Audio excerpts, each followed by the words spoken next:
Hello, Lenka tukaj in danes sem res sem excited. In včeraj sem vprašala na Instagramu, če imate kakšne želje pa ideje, kaj naj snimam in ne moram verjeti, da ste tako ful rekli, naj snimam v Harryju.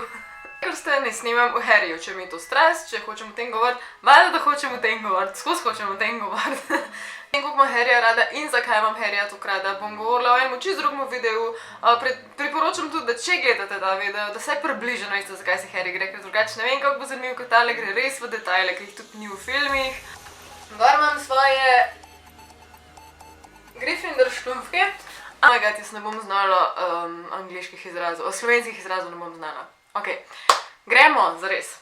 Danes bomo govorili o tem, če je bil Dumbledore morilec, če je Dumbledore naredil svoj Horcrux. To je tista zadeva, ki jo čarovnik ustvari, kadar nekoga ubije, umori in takrat se mu duša raztrga in del te duše takrat on lahko da v nek predmet, neko živo stvar. Ok, zdaj ta celotna teorija ni moja, ni zrasla samo v moji glavi, pač, ko sem to prvič slišala in sicer v tem videu, povzemam po tem, zaradi tega, ker v slovenščini tega ni in želim, da je in se tudi popolnoma strinjam, ali kako bi rekla, oziroma se mi zdi teorija popolnoma mogoča. Mi vemo, imamo ta podatek, da je on leta 1945, naključje z drugo svetovno vojno, je ubil oziroma je ustavil svojega nasprotnika Grindelwalda, s katerim sta bila prej prijatelja, pustimo detajle, mogoče še ljubezensko vpletena, a predtem sta se ona dva v bistvu borila za iste težnje, ampak pustimo zdaj to, v glavnem vemo, da je prišlo na eni točki med njimi do spora, ne?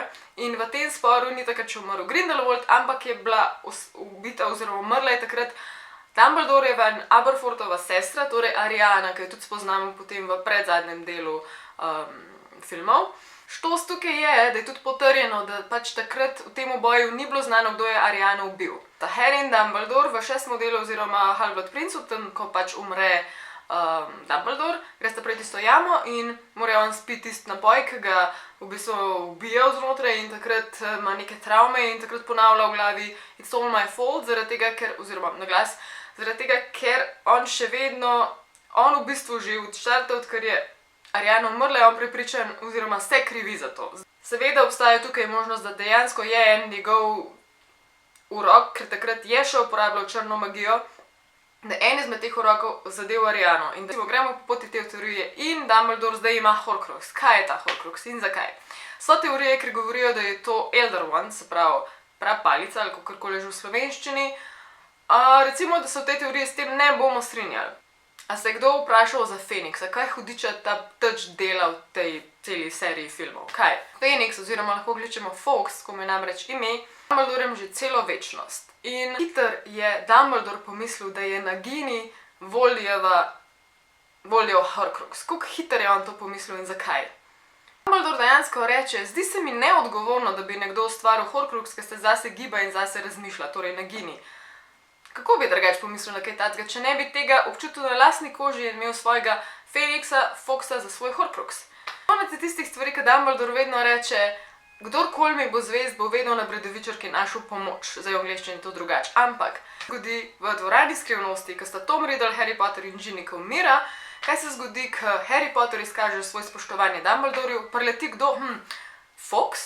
Fawkes je tist, ki pride medtem ko Dumbledorju izkažeš spoštovanje. Zakaj? Mogoče zato, ker del njegove duše živi v Fawkesu, ker je Fawkes v bistvu Dumbledore. Zdaj, Dumbledore v knjigah v nedogled v nekaj poglavjih raziskuje, kaj vse bi lahko bili Horcruxi, medtem ko Kačo res ugane v momentu. In Ginny ugane tudi zato, ker reče, da bi mogel imeti, se pravi, Voldy nad njo ful ene kontrole, tako kot tudi Dumbledore nad Fenixom, se pravi, ko naj bi prišla pomoč k Harryju, pride kaj Dumbledore, ne, pride Fenix, se pravi, ga lahko pošle. Plus verjeten prav, da bi tak živ Horcrux imel vedno ob sebi. Kje je vedno Fenix? Vedno v Dumbledorju. Se spomnite tistih delčkov, ko pred Harryjem umre bum in gre v pepel in nazaj. Ok, ta teorija je itak amazing. Tle ste ta prvi del zaključen, ampak drug del je pa res zanimiv. Pa zdaj pa tako. Vsi vemo že na začetku od Ollivandra, da imata Harry in Voldy isto jedro v palici. In to jedro je od enega in istega Fenixa in sicer od Fawkesa. Torej, če je postal Fawkes Horcrux, preden je dal ta perje ven, to pomeni, da smo tukaj ustvarjali en nov Trinity in da je Dumbledorjeva duša, ki je bila v Fawkesu, razdeljena naprej tudi v Harryjevo in Voldyjevo palico. Če imamo v tem primeru Dumbledorjevo dušo razdeljeno v 3 dele, se potem itak vprašamo, pa bi lahko Dumbledore prišel nazaj? Ne, zato ker je po zelo zanimivemu spletu naključij Rowlingova poskrbela za to, da ne moramo. Zakaj? Kaj se zgodi z dušami, ki so v teh palcah? Se pravi, glede Harryjeve palice je ful simple, torej Dumbledorjeva duša, ki ne bi bila v Harryjevi palici, se hitro izniči, zaradi tega, ker on je po pomoč zlomil Godricomu Hollowwu, ki ga Nagini napade in ta palica se ne da popraviti in ta stvar je uničena. Kam pa gre del Dumbledorjeva duše, ki je v Voldyjevi palici? To pa Chamberlain pove, da misel, da bi mogel ta del duše biti uničen že, ne uničen, ampak se preselil že ful zgodaj. Ko Voldy poskuša ubiti Harryja, se on spremeni praktično v nič in zgine, ampak tudi duša, ki je bila v Voldyjevi palici, takrat se preklene na Harryja. In kdaj mi to vidimo? Na koncu, ko mora Voldemort ubiti Harryja, da v bistvu ubije zadnji Horcrux, takrat Harry pade v limbo in v limbo tu vidimo kaj? Ne samo eno dušo, se pravi, ne vidimo na tleh samo ležati ta zmazek od Voldyja, ki se pač ne more več opomoriti. To je ta Horcrux, ki je bil znotraj Harryja in je del Voldyja. Je pa še ena duša. Katera duša? Dumbledorjeva. Dumbledore pride od kje? Zakaj? Zato, ker je bil del Harryja. Se spomnite tistega na koncu, ki reče Harry, Professor, is this all real or is it just in my head? Of course, Harry, it's in your head, but why would that mean it's not real? This is so fucking awesome!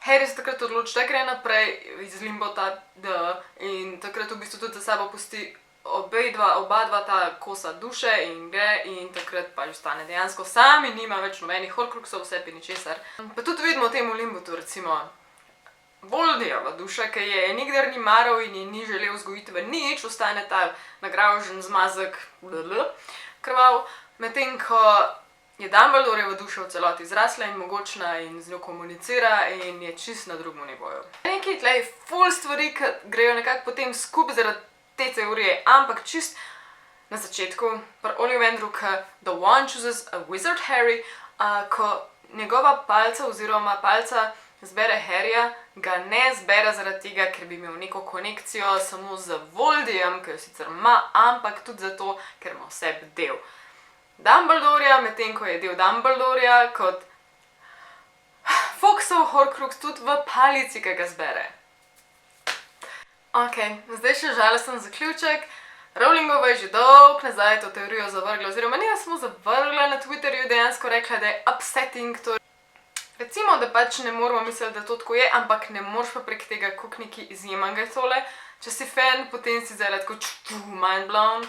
Če vam je bilo tole slučajno všeč, mi komentirajte, ker jaz res rada o tem govorim, kakor ste ugotovili. Tako da bi z veseljem še kdaj, samo če boste za, da nam kar nekaj blebetalo. V glavnem, jaz sem Alenka, zdaj moram iti tole zediti, dodam še online, tako da, čau, mak!